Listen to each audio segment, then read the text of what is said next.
位朋友，大家好，歡迎嚟到小品心語。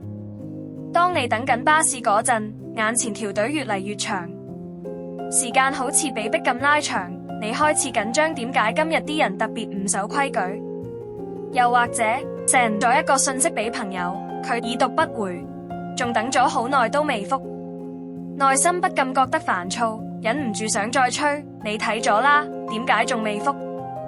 唔耐煩就好似一股無形嘅壓力，慢慢影響你嘅心情，令你變得急躁，希望所有嘢都順順利利，心想事成。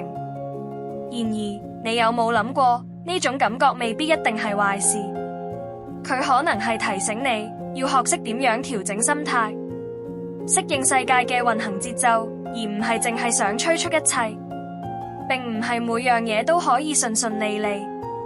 唔耐煩的確係我哋日常生活中好平常嘅情緒，但如果可以換個角度嚟睇，可能又會唔同啦。佢都可以成為提升自己、訓練耐性嘅機會，學識點樣接受等待同埋適應變化，可以令我哋個心更加平靜，減少不必要嘅焦躁同埋煩悶。自己問題不外乎心急冇耐性，對未來冇把握，驚失去控制，太過追求完美，又乜都要即時滿足，長期壓力爆煲，搞唔掂自己情緒，等唔切，乜都要即刻有。外在因素都係因為好忙嘅城市生活，一次過接收太多資訊，社會競爭又激烈，身邊嘅人際關係又一時一樣。科技發展加速咗改變生活習慣，社交媒體又放大咗比較嘅心理，工作同生活嘅界線模糊，社會對效率同速度要求都好高。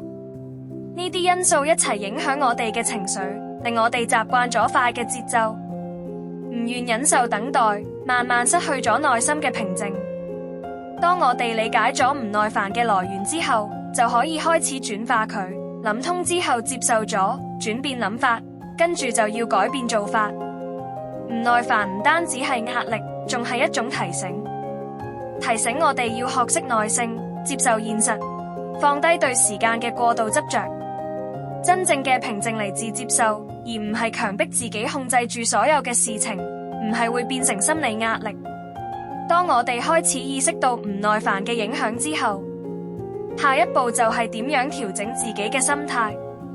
好多時候，我哋以為焦急係嚟自外在因素，但其實我哋心入面嘅期待往往先係令自己唔耐煩嘅真正原因。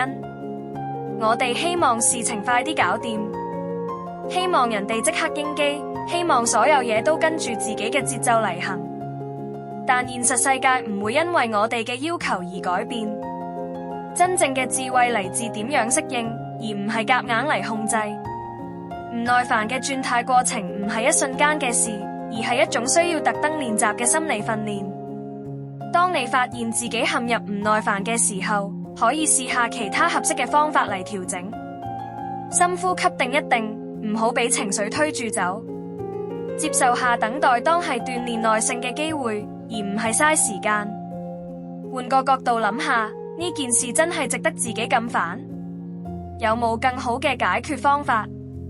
專注於而家可以做嘅事，如果外在因素改變唔到，不如專注係自己可以控制到嘅嘢，唔好理其他嘢。樂樂係一個活潑但容易心急嘅小學生，每次遇到需要耐性嘅挑戰，佢就成日冇晒耐性，搞到自己唔耐煩。上堂嗰陣，佢成日希望老師快啲講完啲內容，咁樣佢就可以即刻學下一樣嘢。每次老師叫佢朗讀，佢都好心急想快啲讀完，結果成日太快卡住咗，唔係讀錯就係中間卡住，甚至有時心急到直接跳過咗幾隻字。但佢朗讀用詞有力，把聲夠穩定，節奏自然，充滿自信，所以揀咗樂樂參加班級朗誦比賽。老師見到樂樂嘅狀況之後，決定教佢一個方法。老師好溫柔咁對佢講，朗讀唔係淨係講速度，仲要穩定同節奏感，咁先至可以令人聽得舒服。你試下放慢少少，唔好咁急住讀完，而係專注每一隻字，讀清楚啲，慢慢感受文字嘅意思。樂樂聽完，半信半疑。佢試下放慢啲，但啱啱開始仲係忍唔住快咗，結果都係搞唔掂。老師笑晒咁拍佢膊頭，慢慢嚟，唔使驚錯，只要穩定就搞得掂。樂樂喺練習初期仲覺得朗讀語速慢咗好唔自然，佢忍唔住心急，每次啱啱開始讀幾句，仲係會不其然加快速度，結果又係搞唔掂。佢開始懷疑自己係咪根本做唔到，如果我快啲讀完，咪唔使咁辛苦咯。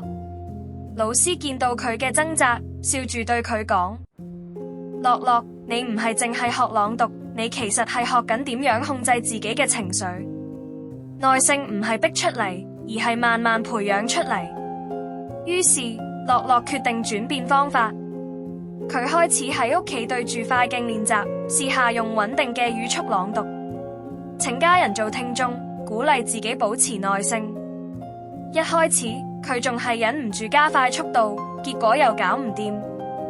後來佢特登放慢語速，但把聲變得僵硬，唔夠自然。經過幾次嘅調整，佢漸漸揾到適合自己嘅節奏，朗讀開始變得順暢，語氣自然，心情都逐漸平靜。直到比賽嗰日，佢已經唔再心急，反而對自己更加有信心。佢知道朗讀唔係淨係讀字，仲要控制自己嘅情緒，展示自己嘅能力。今次佢做到啦，一字一句穩定咁朗讀，由頭到尾每個字都完美，大家全場拍晒手掌。老師笑住對佢豎起手指公。樂樂明白唔耐煩同心急係解決唔到問題嘅。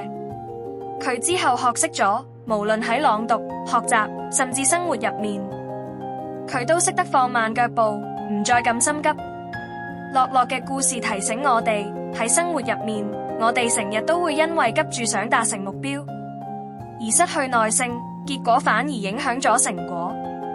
唔耐煩唔單止係情緒，仲會令我哋變得焦躁、急促，甚至影響我哋嘅判斷同埋情緒，更加係一種反映內心狀態嘅信號。佢提醒我哋係咪過度專注喺速度，而忽略咗真正嘅過程同品質。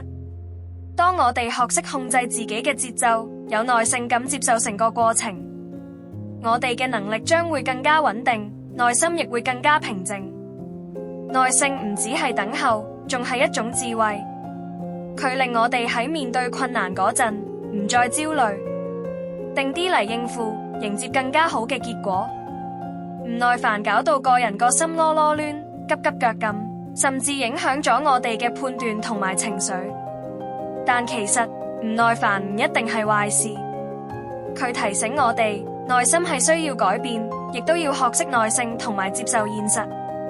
我哋控制唔到所有事情嘅進展，但我哋可以控制自己嘅心態，令自己變得更加冷靜，更加穩定。